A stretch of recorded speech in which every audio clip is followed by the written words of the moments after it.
Sharon Wild here from Pickle Hub. We're going to be talking about the rules mainly as they apply in tournaments. Now, we're not going to go through every rule. Most of you are familiar with the basic rules of pickleball. We're going to talk about the things that come up in tournaments. Some of them are a little bit different in tournaments or played a little bit more strictly, if you like, than they might be in a weekly pickleball game, and others generally don't come up in a normal weekly pickleball game. So we're going to seek some clarification around some of the rules. Now, before we get there, let's talk about referees. Most pickleball matches at a tournament will not have a referee. It does come down to the players to make calls. So it's important that we try and do our best to make accurate calls. Sometimes our opponents may not make a call that we like. Unfortunately, most of the time we just have to roll with that. There's not a lot that we can do if we're unhappy with the calls that our opponents are making. We will talk about a few scenarios in which you may be able to challenge what is happening, what your opponents are calling. But back to referees. Generally, referees will only be available for semi-finals and finals, so medal matches, though they may not always be available. It will depend upon the tournament. Some tournaments have more referees than other tournaments. So if you do make it to a medal match or a semi-final match, you may have a referee available or you may not. You will find out at the time for those matches as to whether a referee is available or not. Now, let's talk about which calls a team can make against their opponents and which ones they can't. So the rule as to that basically comes down to if you are of the opinion that one of your opponents has committed any type of fault other than a service foot fault. So that means when they're serving the foot fault, they're stepping on the line, other than a foot fault when they're serving, or other than a kitchen fault. The technical term is non-volley zone fault, but we'll use kitchen because that's the nickname that we're used to. So any other type of fault that you believe your opponents have made, you're actually not able to call them out on it and earn any type of reward for that or have any penalty incurred for your opponent. So in those scenarios, for any other type of fault, you need to wait until the completion of that rally, and then you can mention it to your opponents to let them know that you observed whatever it is that you observed that you believe to be a fault, but you actually have no authority to enforce the fault. So you can't demand that they forfeit their serve or whatever it is, or that you earn a point for that. Unfortunately, the only ones that you can actually call and have some sort of recourse for are service foot fault. So that means when your opponents are serving and their foot is on the line when they're serving, as an example, you can call that as a fault. If, of course, you're sure that they've done that, you need to actually see that with one of either yourself or your teammate needs to actually see that with their own eyes. Or if you're calling a kitchen fault. Now, we're going to talk specifically about kitchen faults a little bit later in this segment, but just be aware that you may see, so another type of fault that you may see, but you basically can't do anything about as a player, is a serving fault. So let's say that you see an opponent that has an illegal serve. Now, we will talk about the different rules for serving, but let's say that you see your opponent and they have what you believe to be an illegal serve, or they performed one of those. It might not be every serve, but they do a serve that you believe not to be a legal serve. Unfortunately, you have no recourse whatsoever unless the player, of course, calls it on themselves, which no player is generally going to do that. So you actually have no recourse. So it's something just to be aware of. Now, you do still need to be aware of the rules for serving, because when you get a referee in your match, the referee can call serve an illegal serve. So they can look at the rules of serving, and if they believe that a player has committed one of or broken one of those rules around serving, then they can actually call a fault on that and award the rally to the receiving team. So they might not earn a point, but the rally will have been won by the receiving team. So a referee can do all that. If a referee's not sure, it's a bit borderline and they're saying, well, possibly it's an illegal serve, but they're not 100% sure, they can actually require a replay. So rather than awarding any form of penalty, they will require a replay for the same person to re-serve the ball and restart that rally. Okay, so let's talk about the serving rules. Now, if you need a visual demonstration of these, I've actually done this explanation over 200 times in my introduction sessions, so very used to having to explain these. I'm going to be doing it from an audio point of view here, but if you need a visual reference for this, just come and grab me when you see me and I can demonstrate what this looks like visually. So 2 types of serve that are allowed in pickleball. Of course, serves in pickleball always have to be of an underarm nature, not allowed to do an overarm serve.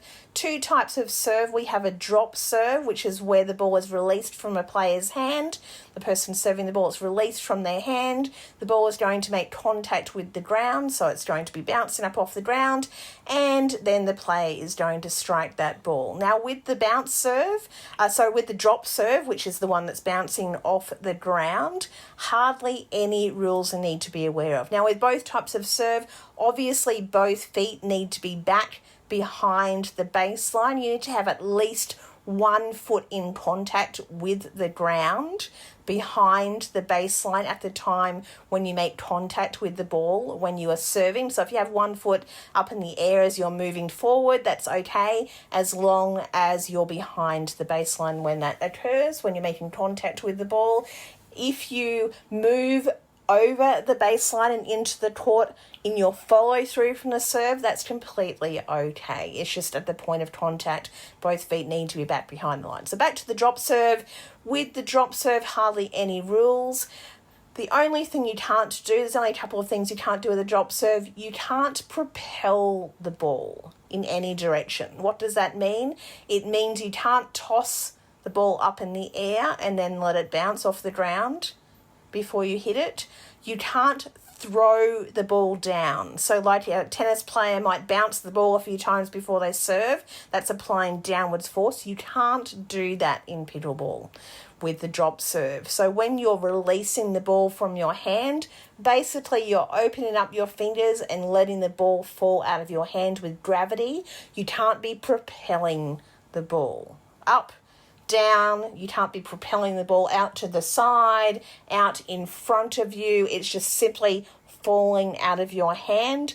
You can be holding your hand that releases the ball from any height. If a person, for whatever reason, isn't able to release the ball from their hand, perhaps they have some form of disability or other reason why they can't release it from a hand, it's actually legal to release the ball from the paddle and let it drop. But, of course, most of our players wouldn't need to do that.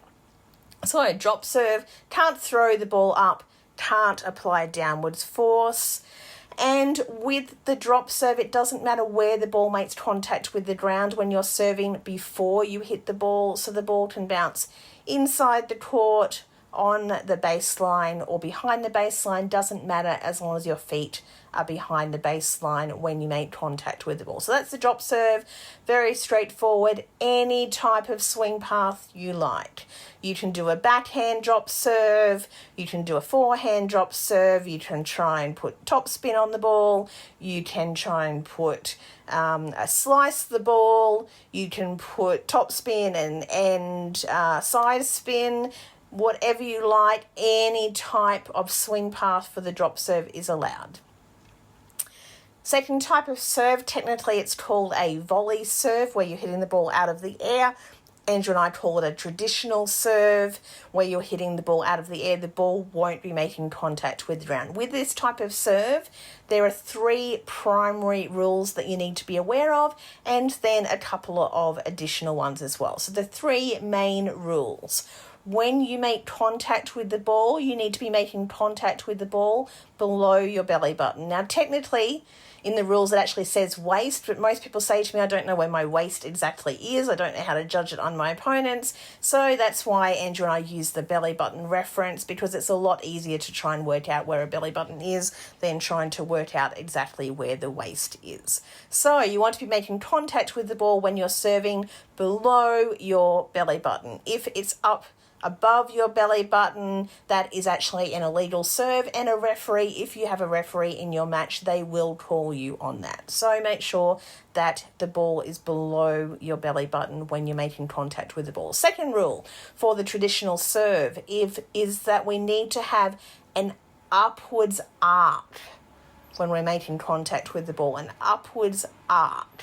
So we can't have a downward type of swing path. I'm demonstrating that as I speak to you, but of course you can't see my hand as I'm demonstrating that. So you can't have a downwards motion where you're starting with your paddle up high about head height and then moving it down towards your waist. You can't do that.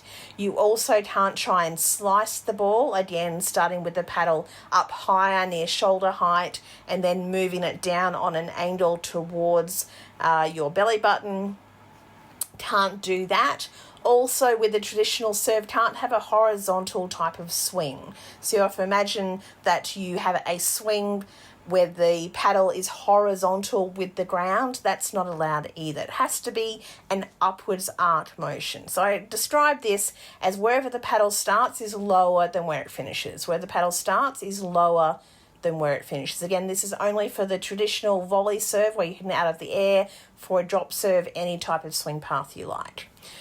Third rule for the traditional volley serve is that when you make contact with the ball, the head of your paddle, so the edge of your paddle, needs to be below your wrist.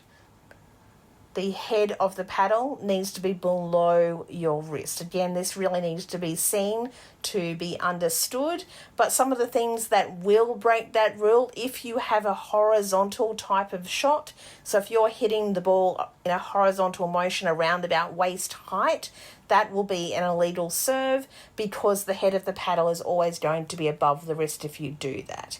If you try and slice the ball, again, the head of the paddle is going to be above your wrist when you make contact.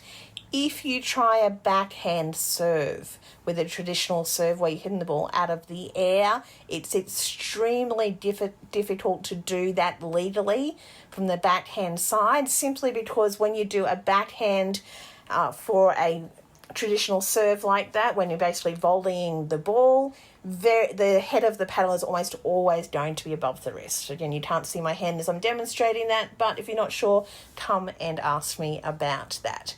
Unfortunately, there are a lot of players who do have illegal serves, but as I mentioned, in a tournament, you can't call your opponents on that. Only a referee can call an illegal serve. Now, you might let your opponents know after the game if you believe that their serve is illegal, just so that they can work on it, so that they're aware, so that they know when they get to potentially a refereed match that they can get out of trouble before they get there if they're aware of it, because they may not know those rules. The other things we can't do with a traditional volley serve is we can't try and spin the ball with our hands. So we can't try and impart any spin on the ball when we're releasing the ball from our hand. That also applies to the drop serve as well. Can't try and spin the ball. And in the past, it's always been considered that you can't toss the ball up for a traditional serve before you hit the ball. There's a little bit of confusion at the moment as to whether the 2025 rule changes have allowed that to happen. It doesn't specifically mention whether you can or you can't. So some people are taking that to mean that you possibly can toss the ball up. I'm not too sure on that one myself. I'd like to err on the side of caution and run with what's happened in the past, is that you can't toss the ball up. That way you're not going to be getting in trouble if you do have any refereed matches. Okay, so that is the serve, the rules, but again, you can't call your opponents on that. But as a player yourself, you try to do your best not to break those rules, because once you get into a refereed match, if you have been breaking those rules and getting away with it, then you're not going to get away with it once you have a referee watching your serve. Okay, we're going to move to out calls, one of the most important and perhaps most controversial topics that will ever come up in any pickleball game, particularly in tournaments. So the first thing with an out call is if you believe and you're sure that a ball is out, you need to audibly say the word out, so that all of the 4 players on the court can hear that. Ideally, you're actually using the word out. Sometimes the word no, or some players might say outside. Some players might be okay with that. The referee may not. They may actually want you to say the word out. The other thing you can do is use the hand signal for calling the ball out. If you're not sure what that signal is, come and ask me and I can demonstrate. But it's basically like if you've ever seen cricket and the umpire calls a player out, it's basically the same type of signal where you're holding up one finger and pointing up towards the sky. Or if the ball is out the sideline, a player might actually point out towards the outside of where the ball actually landed. That will indicate the same type of thing. But we need to be very clear with our calls. Now, sometimes there might be the scenario where you believe that all players on the court are aware, it's pretty obvious that a ball is out. You're still technically required to actually say the word out or give that hand signal to indicate that the ball is out. Now, if you're in a refereed match, the referee will actually require you to say the word out. If you don't say the word out or give that signal, they won't actually continue to the next rally, or they may not award that. Now, if you don't hear the word out or a word to that effect or see a signal that the ball is out, continue in the rally. Don't sort of wait and wonder and try and ask the players if that was in or out. Unless you hear the word out or you see that hand signal, continue the rally and assume that the ball was in. Now, when you make an out call, you need to be sure that that ball was out. Otherwise, we need to give the benefit of the doubt to our opponents. So the rule says you actually need to see some space between the line and where the ball landed. What I often see is players will call a ball out when it's really close, and they sort of say, well, a little bit of the ball was like sort of on the edge of the line, but most of the ball landed outside. Doesn't matter. There needs to be a space between where that ball landed and the line. So even if it's like 2 millimeters of the ball is touching that line, that is considered in. You have to call that ball in. So it's only when you're absolutely sure that the ball is out. Now, sometimes players will prematurely call a ball out because they think it's going out. But if they actually don't see a gap between where the ball actually ends up landing and where the line is, they should actually be overruling what they previously said. If they've called it out but it actually was in, they should be overruling themselves and correcting that, which you are certainly able to do. And if it's not the end of a point, you might just continue with that rally. Now, to call a ball out, you or your partner needs to have visually seen it with your own eyes. So sometimes the ball goes so far out that we haven't actually seen it go out with our own eyes, but we just assume, well, it must have gone out. You have to see it with your own eyes. If you don't see the ball go out, you can't call it out. If your partner hasn't seen it go out, they can't call it out. So you have to actually see it to call it out. So if a ball goes over your head, for example, you want to turn around and look to see where that ball actually lands. Don't just assume that it's going way long.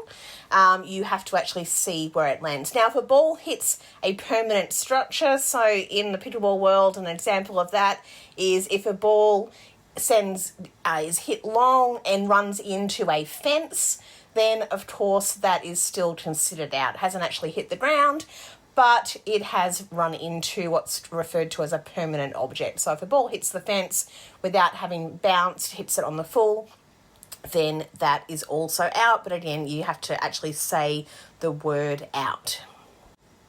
Now, both players need to agree that the ball is out. So if only one player saw the ball and the other player didn't see it, then that one player can make the call. But let's say that two players saw the ball. One player thinks it's in, from the same team, that is. One person on the team thinks that it was in. The other player from that same team thinks it's out. You have to give the benefit of the doubt to your opponents and call that in. So again, if on your team one player thinks it's in, the other player thinks it's out, you have to give the benefit to your opponents and call that in. If one player isn't sure, they're not sure if it's in or out, and the other player thought it was out, you still have to give the benefit because there is an element of doubt. That's considered to give the benefit to your opponents. When it comes to making an out call, it's up to the team at the end of the ball, at the end where the ball lands, to be making the call. So the people who actually hit the ball, that team, they can't make the call. It's up to the team on the side of the court where the ball lands. Now, spectators can't assist players in making calls. So a spectator can't call out and say the ball was out. You can't ask spectators if they saw the ball in or out. It's actually not allowed in the rules. Now, I've been on the wrong side of that. Unfortunately, I was in a bronze medal match, and it was one game all, so it's the best of 3 games, and the score was 10-9. So my opponents were 10, my team was 9. My opponents served the ball. I returned the ball. I believe I returned it right on the baseline. I thought it was actually a pretty good shot. One of my opponent's fathers, one of the spectators who was in the crowd, actually called the ball, he said, out really loud. One of my opponents then said the word out. The other opponent didn't see the ball.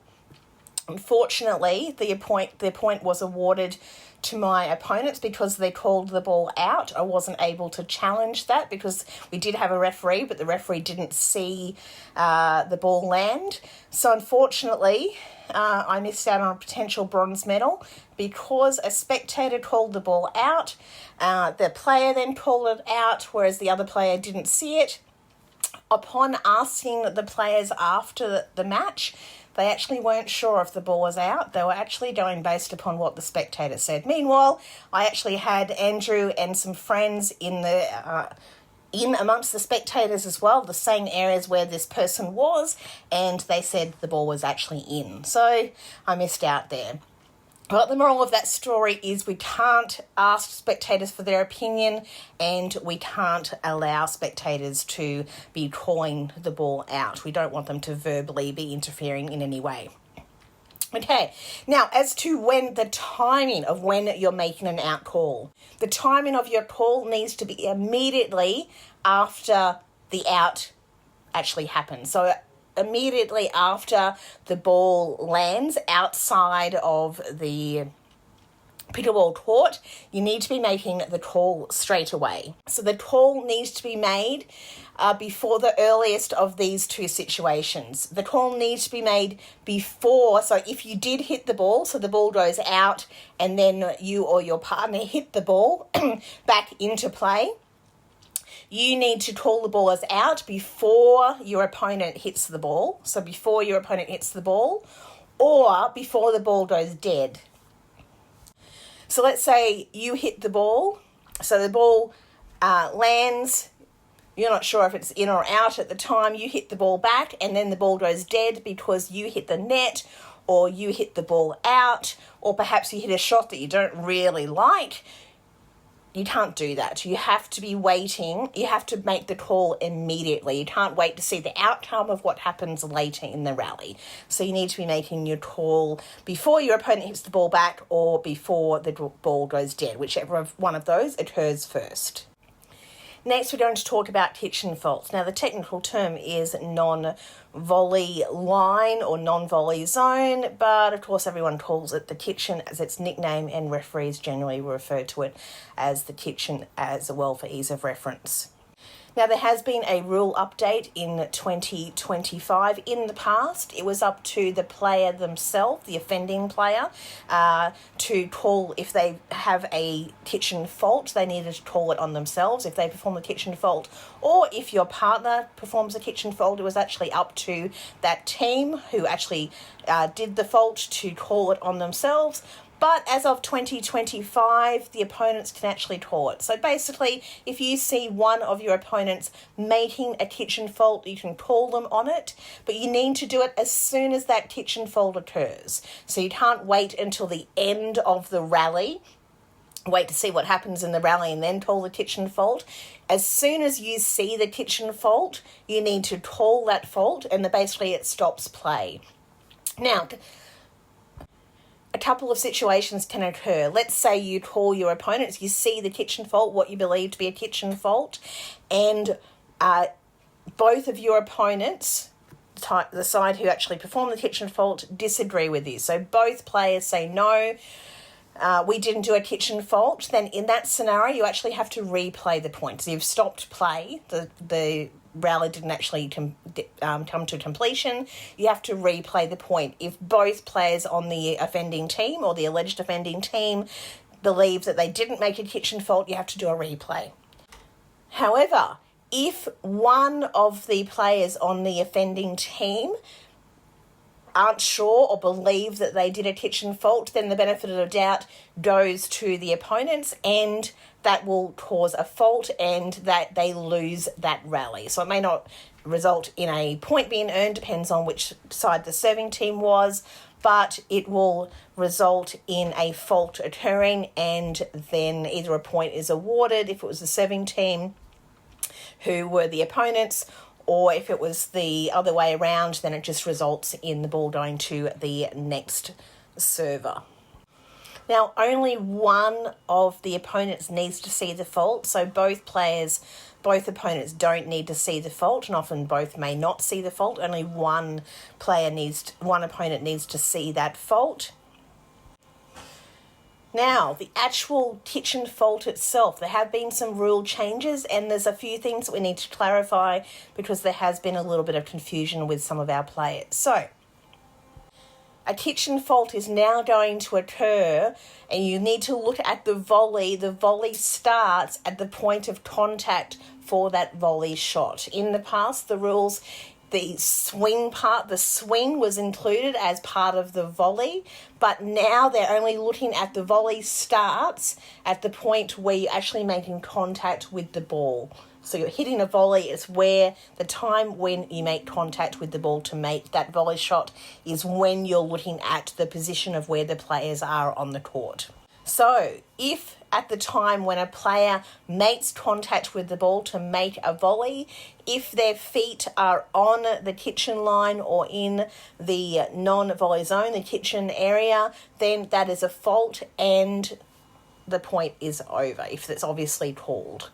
If the players call it on themselves or their opponent calls it on them. Also, if a player's momentum carries them in to the kitchen area after they've hit a volley, so let's say they're behind the kitchen line when they make contact with the ball when they're hitting their volley, but their momentum from that shot carries them onto the kitchen line or into the kitchen, that's also a fault. So your momentum, now that momentum may be instantaneous, maybe immediately after they make that shot, it may be 30 seconds later, whenever it is, the ball may have already gone dead because you think the volley's being played, the opponents don't hit it back, doesn't matter. If your momentum from making a volley makes you fall onto that kitchen line or into that kitchen, then that is a fault. Now, a little bit of clarification, and there's actually a specific reference to this in the rules. Now, let's say that some players, there's also another update with the kitchen rules for faulting. Now, in the past, if a player's paddle made contact with the kitchen area when they're volleying, that was actually considered a kitchen fault. But the update is now, you may have your feet behind the kitchen line, your paddle is actually touching the ground on the kitchen line or in the kitchen area, and then you lift your paddle off the ground, it's no longer making contact with the ground, and then you make contact with the ball as your volley, that is now okay. That's now okay. Previously, if you made contact, that was considered part of your swing, and that wasn't allowed. But that update, if your paddle touches the ground, then you in the kitchen area, then you lift your paddle so it's in the air, and then you make contact with the ball for your volley. That is allowed. Now, what isn't allowed is if you're standing in the non-volley zone for whatever reason, ball comes towards you, you jump in the air, hit that volley back, and then you try and land outside of the kitchen area, so behind the baseline or outside the side of the court, not in the kitchen area. That's actually not allowed, and there's a specific example of that in the rules. So you can't be in the kitchen or on the kitchen line, jump up in the air, hit a volley, and then try and land outside of the kitchen. That's actually not allowed. That's still considered a fault. So the rule is, if a player has touched the non-volley zone, the kitchen area, for any reason, that player cannot volley a return or hit a volley until both feet have made contact with the playing surface completely outside of the non-volley zone. So you basically have to have both feet grounded back in outside of the kitchen area before you make contact with that ball for that volley. So you can't jump up in the air, try and jump backwards behind the line. That will not be allowed. Sharon Wild here with a continuation of the rules you need to know about for tournaments. We're going to talk about the server calling out the score. It's the responsibility of the person serving the ball to call out their score. Their partner isn't allowed to call it out on their behalf. Sometimes a partner will call out the score. They can do that if they want to, but that doesn't count. It's the person who is actually serving the ball before they serve. It's their responsibility to call out the score. Now, the person has to call out the full score before they can commence the serve. You can't commence the serve, so start the action of serving until the complete score has been called. Now, if you're playing in a refereed match, the referee will actually call the score. You have to wait for the referee to complete calling the score before the server can commence the serve. Once the score has been called, a player has 10 seconds to serve. So call the score, 10 seconds after the completion of calling the score, the server has to serve within that time frame. Any longer than that, and it's actually technically a fault. As to whether that's going to be called as a fault, I've never seen that happen, but that's actually the rule, that it's a fault. You have 10 seconds in which to serve. Now, just touching back on the partner calling out the score, the only exception to the server themselves having to call the score is if the server themselves isn't able to call the score, so perhaps they've lost their voice, they have laryngitis, then in that case the partner can call the score on their behalf, but in no other scenarios. It's only if the server is not actually capable of calling out the score. Next, we're going to talk about the wrong score being called. This comes up a lot in weekly play, but especially in tournaments. Now, please listen very closely to what I'm about to outline for you, because it's very important that you understand the rules about the wrong score being called, because it's not necessarily what you would think is a common sense scenario. So, here are the rules. If the wrong score is called, so again, this is the server calling the score. If the wrong score is called, any player may stop play before the return of serve to correct the score. Any player or a referee, if it's a refereed match, may call out to stop play to correct the score before the return of serve has occurred. So the serve has occurred, the ball has not yet been returned. In that interval between the two, any player can stop play to correct the score. In that scenario, there's no penalty, but the rally will be replayed. So you replay that point. It's basically a scratch. And the correct score is then called.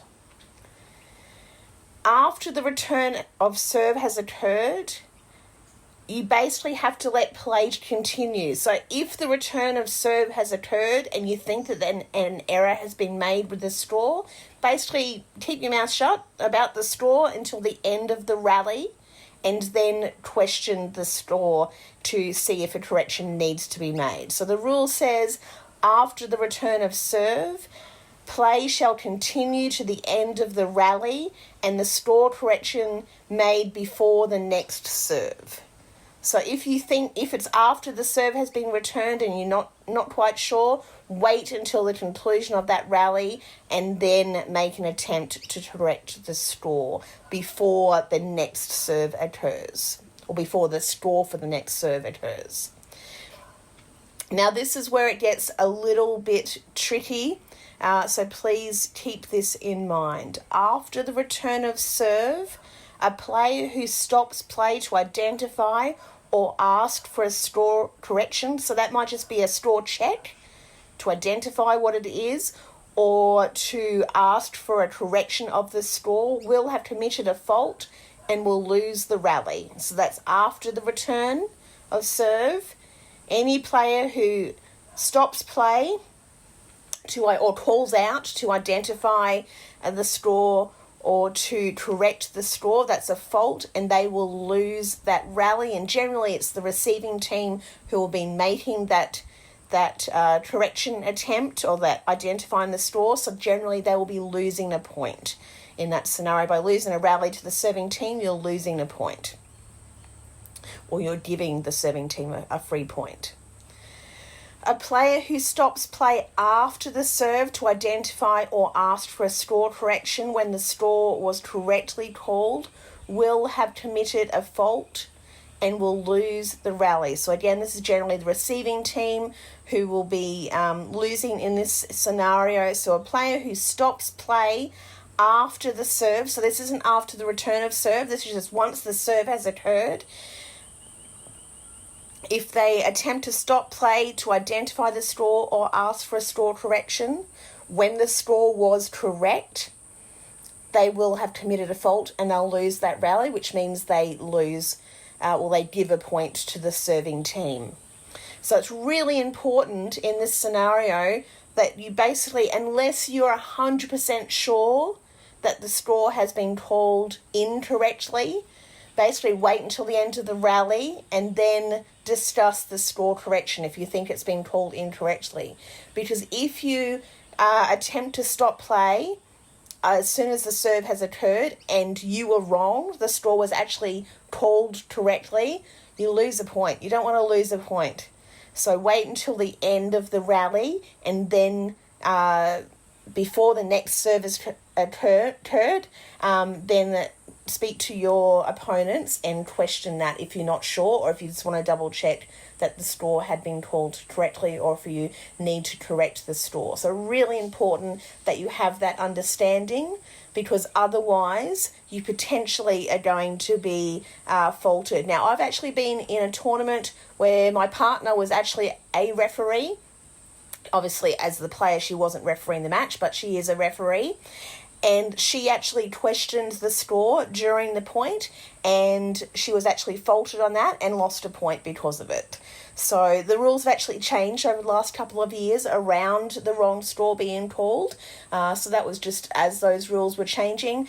But it is something that will often catch players out, so you don't want to be on the wrong side of that. So I'd encourage you, unless you're sure that the score was incorrectly 100% sure, wait until the end of the rally to attempt to correct it rather than during the rally. Let's talk about the correct side. Now, in rally scoring that we play at Pickle Hub, much easier to identify which side of the court the players shall be on, because they basically stay on the same side of the court. With side-out scoring, often people got a lot going on in their heads. Often people will be on the wrong side of the court when they're either serving or receiving. So on the wrong side of the court, I mean, they're supposed to be on the left, but they're actually on the right when they're serving, or vice versa for the receiving side. Also, if teams are stacking, whether it's your team who are stacking or your opponents are stacking, that can often result in confusion about where players should be, and sometimes we just simply lose track of what the score is, or not sorry, of what the score is, but the correct side that we should be on. Also, after timeouts, it's quite common that people may not remember which side of the court they were supposed to be on. They remember where they were at the conclusion of the previous point, but as to whether they needed to move or not will depend upon the outcome of that previous point. So, just on that, before we talk about the what happens with the rules on the correct side, a tip for you: if a timeout is called, I encourage you to leave your paddle on the court. Don't take the paddle off the court with you. Place the paddle on the court in the position where you will need to be for that next rally after the timeout has concluded. So if you are on the serving team and you won the point at the end, so you won that rally just before the timeout was called, and then normally you would have been moving to the other side of the court to serve for the next rally, move over there, put your paddle down there with the ball underneath it so you know that you're the person who needs to be serving next, and from which side of the court you should be serving once you walk back onto the court. And your partner can do the same thing. They can put their paddle on the side of the court where they will need to be at the commencement of the next point after the timeout has occurred. Same for the receiving team. Place your paddle either on the baseline, on the correct side, or on the kitchen line, on the correct side where you will need to be after the timeout has occurred. Because often what happens in a timeout is people think of what the score was perhaps before, and obviously the score hasn't been called yet after that previous rally has concluded, because people call a timeout before the next score has been called. So sometimes people lose track of either the score or the server number, first or second server. I've seen it happen a lot in tournaments. So if there's a timeout's called, go and put your paddle down where you would need to be for that one at the commencement of the next rally after your timeout. That way you're going to avoid confusion. I also encourage you at a timeout, if a timeout is called, for before you walk off the court, for you to confirm the score at the conclusion of that rally before you walk off the court. I've been caught a few times where a timeout has been called, and then we walk back onto the court as the serving team. We called out the score. Our opponents refused to agree that that was the score. And it was simply because they hadn't kept track, hadn't realised that we just earned another point, because it hadn't been called yet for that time out. So I've had seen that happen with a few people who've actually lost some points that they had actually earned, but it wasn't acknowledged by the other team. So what I do now is at a timeout, we'll actually confirm what the score is. We'll say it's 7-5 or whatever the score is, and the server number for what it would be for the next serve. That way there's no confusion when we walk back onto the court, and no arguments, because believe me, you don't want to find yourself in that scenario. It gets very difficult and frustrating. Okay, so correct side of the court. At the commencement of a match, the very first person who serves the ball is called the starting server. That starting server, if a wristband is available, will be wearing a wristband. In the little bucket that's at the base of each net at the start of a tournament match, there will be a little rubber wristband. The starting server for each team should be wearing one of those wristbands. That's how we identify the starting server. Now, of course, the starting server at the start of the game, the very start, will actually be the second server, because the first rally is the second server that actually serves. Inside-out scoring for the other team, they'll obviously be starting with the number 1 as the first server when they get the opportunity to serve. But during the match, sometimes you'll be first server, sometimes you'll be second server. So it can get a little bit confusing along the way with side-out scoring. especially if you've been playing mainly rally scoring recently. So, starting server will wear those wristbands. The starting server for both teams wearing the wristbands, they will be the even side. If your team's on the even side, if your team's score is an even number. Doesn't matter what your opponent's score, just looking at your own team's score. Sometimes people try and add the scores together, don't know why, but they do.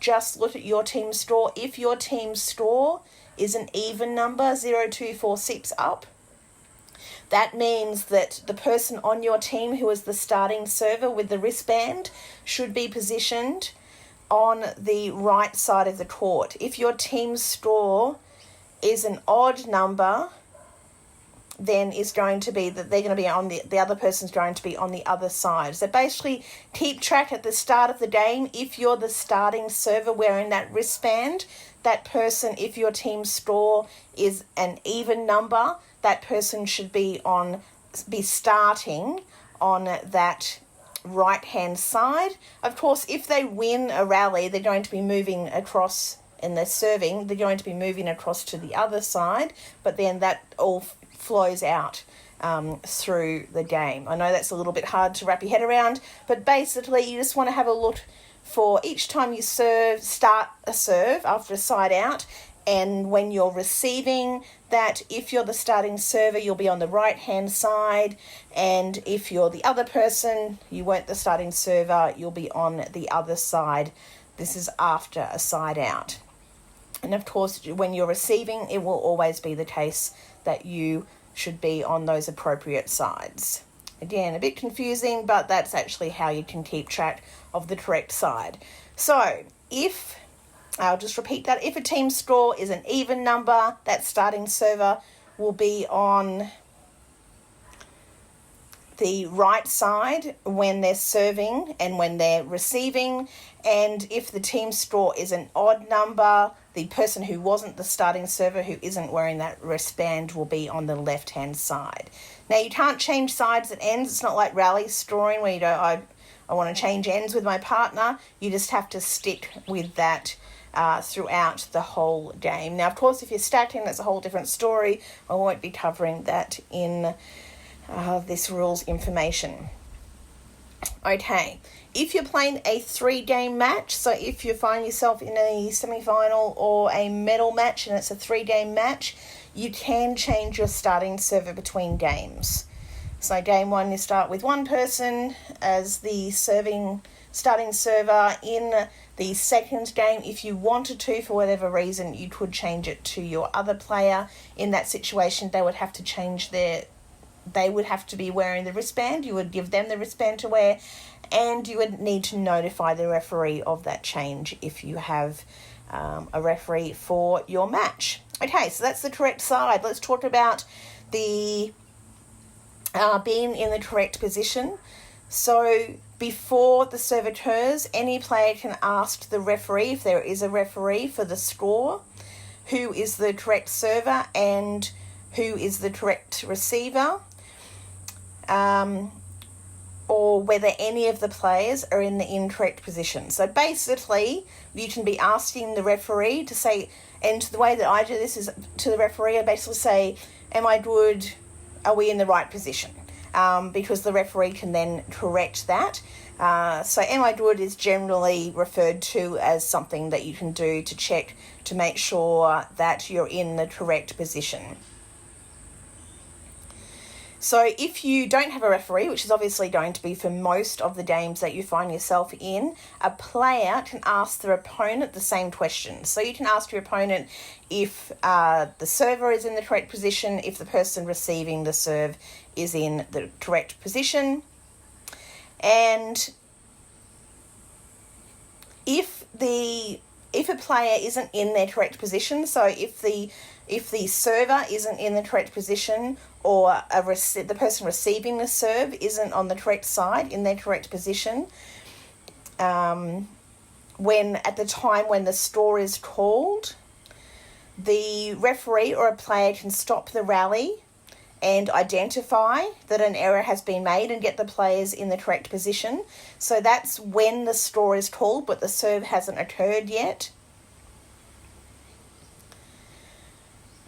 But otherwise, you basically have to play out the rally, and that rally will stand. So let's say that the people are servers on the wrong side, serving on the wrong side, receivers on the wrong side, or both of those, either of those. Then basically, if no one calls it at the time when the score is called, just play out the rally.